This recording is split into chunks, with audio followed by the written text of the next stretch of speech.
estoy muy contenta porque nuevamente voy a platicar contigo. Tengo este privilegio, pero ahora vamos a hablar acerca de tu nuevo libro que se llama Naufragios, en donde contas tres historias, historias en donde hablamos acerca del miedo, de ese amor pasional, de encontrarse también uno mismo. Quiero que me platiques cómo fue este proceso para ti. Fue un proceso súper interesante porque, curiosamente, y a diferencia de todos mis otros libros, este libro lo escribí realmente sin saber que lo estaba escribiendo. Y me explico, a diferencia de, por ejemplo, no sé, del Filo de tu piel, de Mi abuela la loca, de otros libros míos donde yo me senté específicamente a escribir un texto que había diseñado, que había inventado, etcétera, hace como 7 años más o menos. Estaba en un hiato entre trabajos, había terminado probablemente alguna telenovela, había terminado algo así, y no iba a empezar todavía a trabajar hasta un buen tiempito más. Y entonces, para no perder digamos, como el músculo literario, para no perder el training, decidí darme una tarea, que es algo que yo hago habitualmente. Me pongo condiciones y pies forzados. Entonces me acuerdo que me dije, vas a escribir un libro, una novelita corta, un cuento, algo. Vas a escribir algo que suceda en una isla donde haya un personaje que esté naufragando en su vida, o sea que literalmente el agua le esté llegando al cuello, y donde el agua sea un elemento central de esa historia. Yo esas eran las 3 condiciones que me puse antes siquiera de inventar la historia. Y terminé escribiendo Para leer a Isabel, que es la primera novelita de Naufragios. Pasaron alrededor de 3 años, más o menos, en donde escribí una telenovela de nuevo, una película, otro libro, etcétera, y de nuevo me quedé en un espacio sin nada, y como para no perder el ritmo, dije, voy a escribir otra historia de islas. Ya que hice esa antes, ahora voy a hacer otra con las mismas características, excepto que ahora el agua no va a ser la figura central, sino la tierra. Entonces iba a suceder en una isla con un personaje que estaba naufragando y el elemento central de esa historia iba a ser la tierra. Y así nació Vida de Muertos. Pasó un año, tal vez, o más, y de pronto sentí la necesidad de seguir adelante con este proyecto tan extraño que estaba llevando a cabo, que era escribir sobre islas.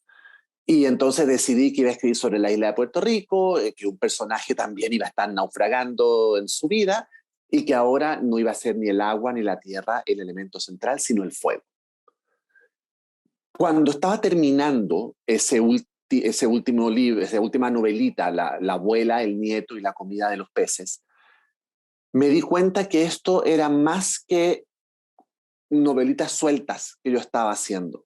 Se estaba convirtiendo en un cuerpo narrativo que tenía una línea común muy clara, que eran estas islas, pero también tenía temáticas muy claras, que eran el desamor, la pasión, la muerte, la desesperanza, las rupturas, en fin. Y entonces decidí juntarlas todas en un solo volumen, bajo un mismo techo, y a ese techo le puse Naufragios, a pesar de que cada novelita tiene su título. Así fue como nació este libro tan extraño, pero que tanto me gustó escribir. Sí, o sea, un libro, como tú bien mencionas, un tanto extraño, pero que sus historias se van hilando, a lo mejor no tienen algo en común, como que vayan entrelazando, que si son parientes, que si son conocidos, no, pero sí con lo que les pasa, con cosas reales que les sucede a cada uno de los personajes. Por ejemplo, en el primero, claro, que es Para leer a Isabel, ese a mí me gusta porque esta parte nos presentas de las obsesiones que tienen los escritores cuando se trata de empezar una novela o de crear los personajes, en donde todo se vale y todo lo hacen para poder recrear sus personajes y que le den esa vida propia. Y en el caso, por ejemplo, de Isabel, que es la pareja de Greg, ella pues se siente una musa, se siente amada, pero también de alguna manera también nos vas poniendo ahí como esos guiños en donde dices, amada, pero ¿en base a qué? ¿A obsesiones o se siente limitada de lo que Greg realmente? Por supuesto, en el caso del primer libro, decidí que iba a ser la isla de Manhattan, porque yo viví un par de años en Manhattan, entonces la conozco bien, me era fácil describirla, conozco el clima, conozco las calles, conozco cómo huele, conozco todo eso, entonces me resultó, digamos, mucho más simple que ponerme a investigar o hacer una investigación sobre algún lugar en que no hubiese ido. Y tal como te dije, yo sabía que el personaje iba a estar naufragando. Entonces decidí que el agua, tal como también te conté, iba a ser un elemento muy importante y me puse a pensar digamos, en literatura, en teoría literaria. ¿Qué representa siempre el agua? Pues el agua siempre representa las emociones más internas, esa corriente de conciencia que uno tiene al interior del cuerpo. Entonces empecé a pensar cómo puedo eso, que parece tan abstracto, aterrizarlo a una idea concreta. Y me pareció que los escritores trabajamos con esas aguas internas, trabajamos con nuestros propios fluidos de conciencia, con nuestras propias corrientes de conciencia. Entonces así fue naciendo este personaje de Greg. Y después me puse a pensar, bueno, ¿por qué puede estar naufragando este tipo? Y me acordé de mi propia experiencia cuando publiqué el primer libro, la tensión que fue escribir el segundo. Porque siempre, siempre lo segundo que tú haces en tu vida es donde todo el mundo se vuelca a verlo, a criticarlo. La segunda telenovela que escribí en mi vida fue terrible, porque todo el mundo esperaba que le fuera tan bien como a la primera y lo pasé pésimo. Entonces me acordé de ese proceso, me dije, perfecto, voy a inventar la historia de un tipo que tuvo un golpe de inspiración muy poderoso, escribió un muy buen libro y no encuentra la inspiración para este segundo libro. Y aparece una mujer muy encantadora, muy simpática, que él cree ver en ella una musa, una inspiración, pero tampoco funciona por ahí. Y entonces este tipo no tiene más remedio que empezar a vivir en carne propia aquello que quiere escribir. Y entonces, como en una marea revuelta, como en unas aguas revueltas, la ficción de lo que él está escribiendo con la realidad de lo que él está viviendo se empiezan a mezclar en una misma superficie, en una misma dimensión. Y el personaje ya no sabe en un momento qué es real y qué es mentira. Y yo espero que los lectores en ese momento tampoco sepan si lo que están leyendo es lo que Greg está escribiendo o lo que Greg está viviendo para poder escribirlo.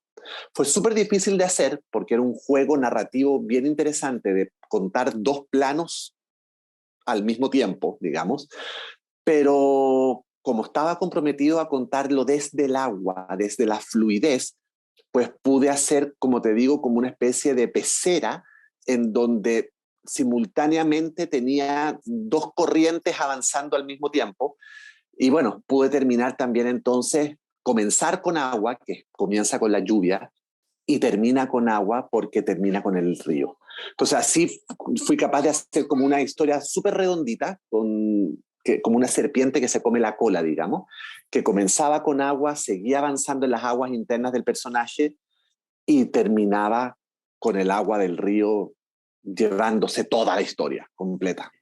Exacto, y aparte los personajes aquí en esta historia se enfrentan a sus realidades, cada uno a su manera y con lo que les toca vivir dentro de esta historia. Y también Claro.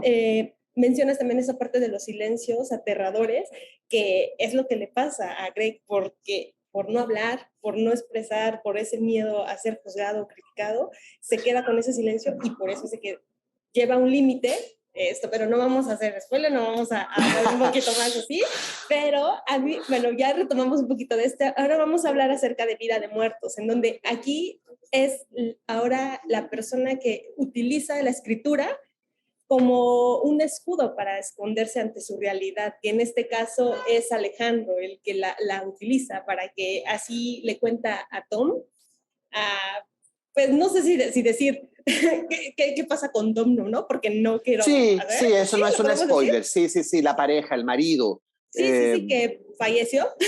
Exactamente. Entonces, es una relación gay, en donde el papá, ahí vemos ahora esta parte donde, no, híjoles, todas estas enseñanzas o costumbres arraigadas que todavía se viven, se siguen viviendo en la actualidad, en la que yo te voy a enseñar lo que es un hombre y no me Claro. pongas así. Y todas estas frases que va sacando en el libro, porque son tantas y que conforme vamos viendo la historia, cuando ya el papá ya es adulto, ya es grande y necesita ahora el apoyo de sus hijos, es donde él quiere voltear todo lo que vivió cuando fue pequeño, ahora lo quiere hacer con el papá, pero de alguna manera vemos esa parte humana de las personas, de cómo Exacto. nos ganan las emociones y a pesar de que queremos actuar, digamos, de manera vengativa, muchas veces nuestro cariño, nuestras emociones son las que juegan a favor y hacemos acciones buenas. Platiquemos ahora acerca Exactamente. de este capítulo, por favor.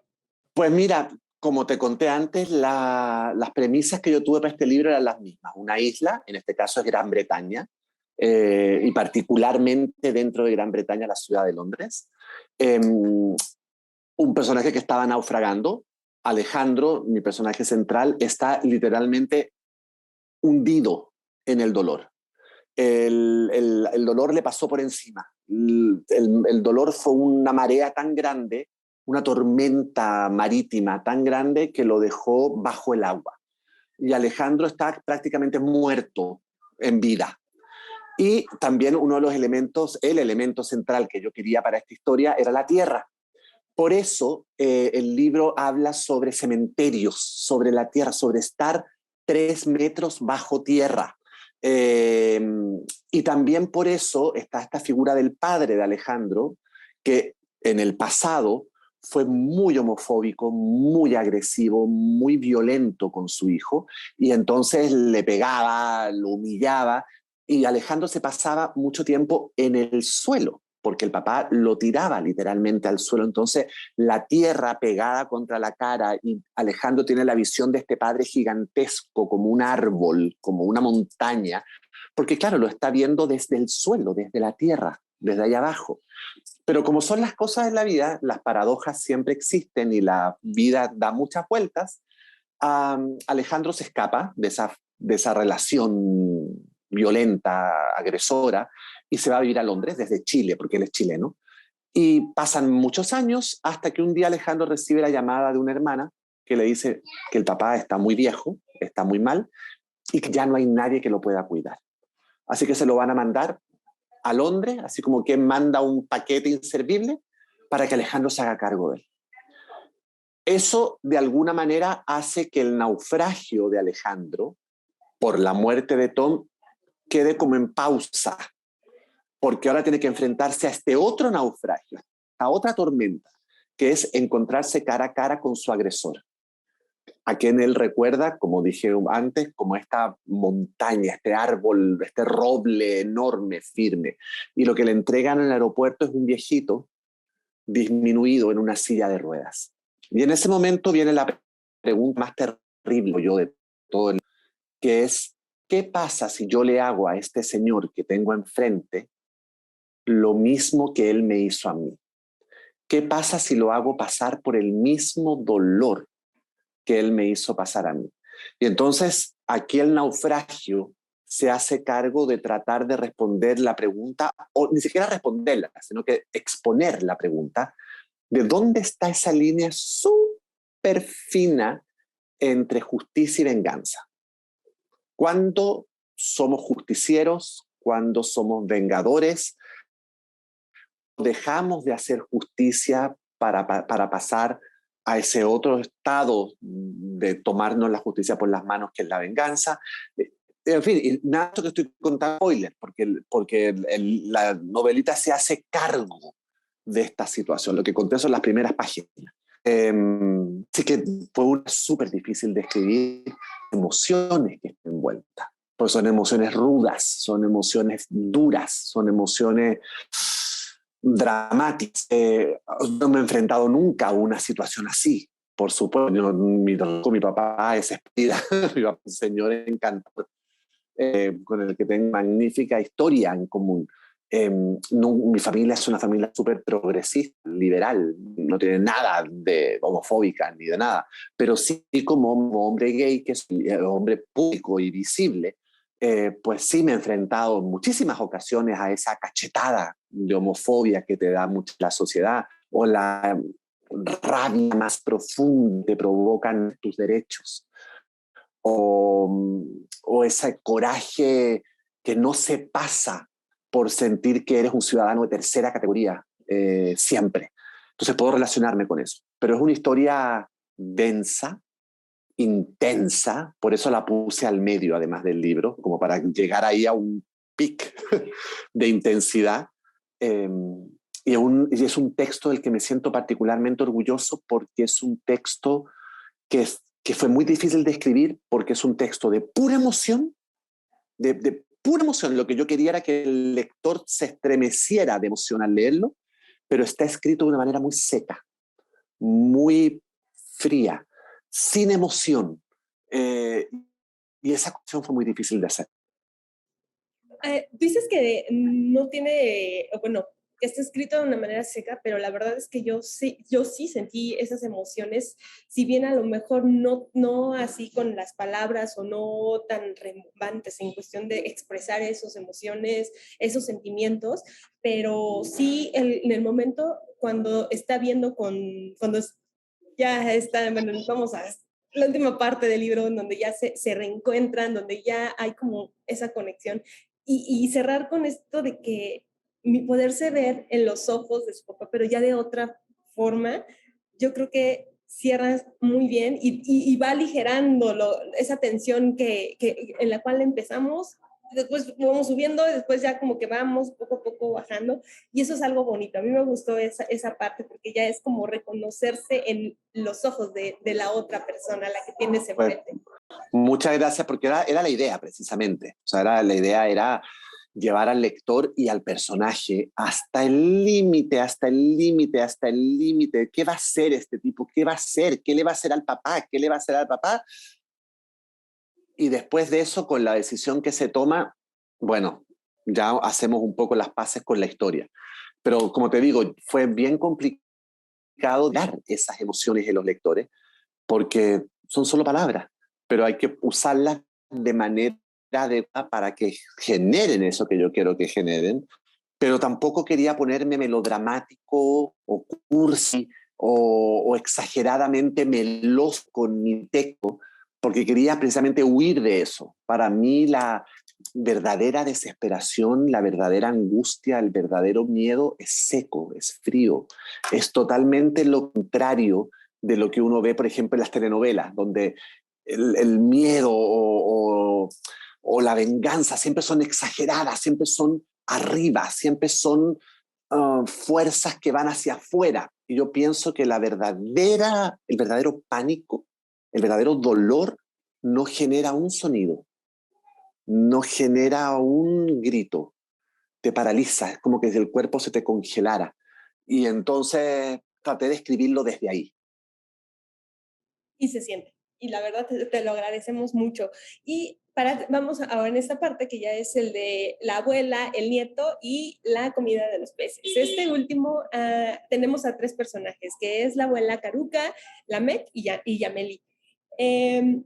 Aquí en Lamec, que es el nieto, pues vemos es un adolescente en el cual pues se enamora de Yameli, ya una muchacha ya de mayor edad, él y todo, y la abuela que es ya toda una experta que tiene esa experiencia de vida, ¿no? Y que muchas veces hay esa dualidad entre la experiencia de nuestros abuelos y nosotros que apenas estamos empezando a vivir la vida, ¿no? Entonces Claro, nos dejamos deslumbrar. En este caso, Yamelí se deja deslumbrar Lamec, perdón, se deja claro. deslumbrar de Yameli, y Yameli aprovecha pues sus encantos, aprovecha todo pues sí, digamos así, su picardía y todo para poder lograr su propósito, que es ya no quiere salir de esa isla, ella ya no quiere estar ahí porque quiere vivir una vida de telenovela. Hablemos un poquito de este. Bueno, tal como te conté, cuando empecé la tercera historia tenía mis tres características principales establecidas desde el inicio. Isla, en este caso Puerto Rico, y Puerto Rico además tengo que hacer una precisión. Yo conozco muy bien Puerto Rico, yo viví muchos años en Puerto Rico, mi marido es puertorriqueño, mi hija es mitad puertorriqueña, y tengo familia política, obviamente, en Puerto Rico. Así que es un pedazo del mundo que conozco, que adoro, y que siempre ha sido muy atractivo para mí por lo contrastante que es con mi propia experiencia como chileno. chileno, Chile es un país tan distinto a Puerto Rico, son dos polos completamente distintos, entonces para mí siempre fue muy atractivo explorar Puerto Rico no solo en su forma de hablar, sino que también a través de sus cuerpos, a través de las relaciones que se establecen ahí, etcétera. Entonces, cuando yo sabía que iba a ser Puerto Rico y sabía que iba a ser fuego el elemento central, empecé a pensar, bueno, ¿cómo puedo llevar a algo concreto una llamarada? ¿Cómo puedo hacer de algo que es tan abstracto como un incendio algo concreto para contar una historia? Y bueno, decidí que iban a ser las hormonas de un adolescente, que estaban en llamas, literalmente. Entonces ahí se armó todo de una manera muy rápida. Obviamente el naufragio de mi personaje, que es Lamec, en este caso, que es el que lleva la historia. El naufragio de Lamec iba a ser muy distinto al naufragio de Alejandro en la segunda novelita, que era un naufragio de dolor, muy distinto al naufragio intelectual de Greg en la primera. Este era un naufragio hormonal. Este hombre estaba literalmente chapoteando en hormonas y eso lo ciega, le impide tener juicio con respecto a lo que está pasando y se entrega como una ola, como un tsunami a esta muchachita que claramente tiene muy malas intenciones detrás de todo lo que está haciendo. Pero en esta novelita hay como una manera distinta de contar porque está la abuela. Y la abuela, sin ser el personaje central de la historia, porque esa es la Meg, la abuela, yo no sé si se nota, pero claramente es mi personaje favorito de todo el libro. Se robó mi corazón esa abuela para siempre. Quiero escribir más sobre ella, porque es un personaje que de alguna manera se toma la historia y se hace inolvidable. Entonces, además, colabora eso, a que la abuela se termine de tomar el texto, el hecho del narrador, o sea, quien cuenta esta historia. La diferencia de las otras dos historias, que tienen puntos y aparte, tienen párrafos, tienen diálogos, están, digamos, escritas de una manera bastante tradicional. La tercera historia es un monólogo que empieza en la página 1 y no hay un solo punto aparte hasta que pongo la palabra fin 70 páginas después. Es un gran monólogo, es un gran aliento que sale sin pausa, como una metralleta que no para nunca. Y ese narrador que no sabemos nunca quién está contando la historia, porque es como, ni siquiera sé muy bien quién es, esa voz que conoce esa historia por alguna razón, que sabe exactamente lo que está pensando la Meg, lo que está pensando la muchachita, lo que está pensando la abuela, y lo cuenta al mismo tiempo que va contando lo que los personajes van haciendo, pero al mismo tiempo va entrelazando versos de canciones, va haciendo comentarios, va analizando lo que está pasando, a veces incluso anuncia lo que va a pasar. Es una voz muy extraña que me costó un mundo hacer, porque además está escrito en puertorriqueño. Y yo no soy puertorriqueño, obviamente. Yo puedo a lo mejor usar palabras puertorriqueñas para que me entiendan cuando voy a Puerto Rico. Pero escribir con la cadencia, con el ritmo, con la entonación, con la picardía, fue muy difícil. Yo te diría que es el texto más difícil que he hecho en mi vida, porque además me exigió una concentración bestial, porque yo tenía, ¿cómo te explico? Tenía que hacer casi como un trabajo como si fuera un actor yo. O sea, tenía que, antes de escribir, cerrar los ojos, concentrarme, escuchar una voz adentro de mi cabeza y ser lo suficientemente riguroso para que no se me escape esta voz, agarrarme a ella y usarla para escribir. Entonces, claro, este es un texto que probablemente se lee una sentada, pero yo me demoré mucho en escribirlo. Entonces tuve que tener esta concentración casi atlética durante semanas, porque no podía distraerme, porque si me distraía, perdía por completo el tono. Y me pasó que muchas veces escribí páginas que estaban en otro tono y tuve que botarlas a la basura y tuve que reempezar de nuevo. Fue muy difícil de hacer, pero es el texto probablemente del que más orgulloso me siento por lo diferente que es a mi escritura habitual y por todos los desafíos que implicó.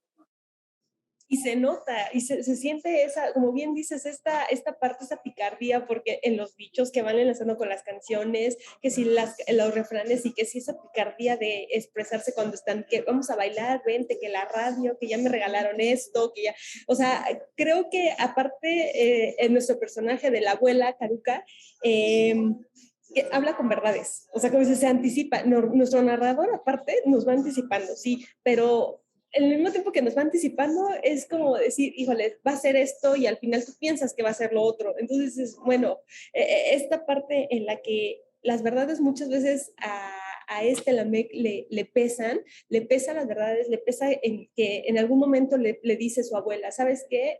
Tu abuelo fue el primer hombre y será el único que me deje. Entonces, hablando también esa parte de el abandono, el dejar, estamos hablando aquí al abandono, hablando de los refranes, hablando de dichos, Sí. hablando de la calentura hormonal de un niño. Y tú sabes, que no fue mi intención cuando lo escribí, porque cuando yo escribo en general, no solamente esto, sino que en general, cualquier texto que estoy haciendo, soy súper ignorante de lo que estoy haciendo. Yo sigo una intuición, como una suerte de intuición que voy teniendo, que por ahí tengo que irme, pero muchas veces descubro lo que hice una vez que lo terminé. Y cuando terminé de escribir La abuela, el nieto y la comida de los peces, me di cuenta que de alguna manera había hecho una suerte de homenaje a estas matriarcas latinoamericanas que yo admiro y honro muchísimo. Latinoamérica en general es un continente de mujeres que se tienen que hacer cargo de todo. Los hombres en Latinoamérica, yo creo que estamos al debe, pero por siglos con las mujeres. Los hombres han abandonado, se han ido, han engañado, han traicionado, se han emborrachado, se han matado y no han estado a la altura por siglos de las mujeronas que tienen al lado. Entonces, a mí me ha tocado ver mucho a lo largo de mi vida y de mis viajes en México, en Chile, Puerto Rico. Estas mujeres solas, porque se les fue el marido con otra probablemente en algún momento, más joven, pero que se quedaron a cargo de 5 hijos y le llegó un sobrino y al mismo tiempo ella cuida a su propia madre, que también está vieja, que también se quedó sola. Eh, y, y siempre, siempre, desde muy chico, he tenido ese respeto y esa admiración por estas mujeres que tienen 3 trabajos, que sacan adelante a sus familias a como dé lugar, pero que al mismo tiempo tienen tiempo para reírse, para cantar mientras barren, para cocinar no solamente para los suyos, sino que para la calle entera, si es necesario, que son hermanas de sus amigas, que son, digamos, la definición de sororidad. Y obviamente no era mi idea hacer ningún tipo de homenaje de nada cuando estaba escribiendo a Caruca, pero siento que Caruca representa toda esa admiración que yo tengo por las mujeres latinoamericanas particularmente, y las plasmé en ella. Las plasmé en ella. La Meca es lo más valioso que esta mujer tiene porque todo lo demás se le ha ido. Se le fue la hija, se le fue el hombre, se le fue todo, se le fue la juventud, se le fue todo y la Meca es lo único que quedó. Y ella es capaz de matar por cuidar ese pedazo de carne que es su carne todavía. Entonces eso le agrega otra capa de intensidad, de fuego y de naufragio a esa historia. Me gustaría que dieras tus redes sociales para que los que quieran estar aquí en contacto contigo y quieran saber un poquito más acerca de estos personajes, lo hagan, por favor. Claro, y me escriban, pues yo contesto todo. Me encuentran en Twitter como @elchascas, así tal como suena, CHS final, @elchascas. Me encuentran en Instagram también @elchascas y me encuentran en Facebook como José Ignacio Chascas Valenzuela. Así es, pues muchísimas gracias. Chascas, en verdad te agradezco este tiempo y amigos, los espero en la próxima entrevista.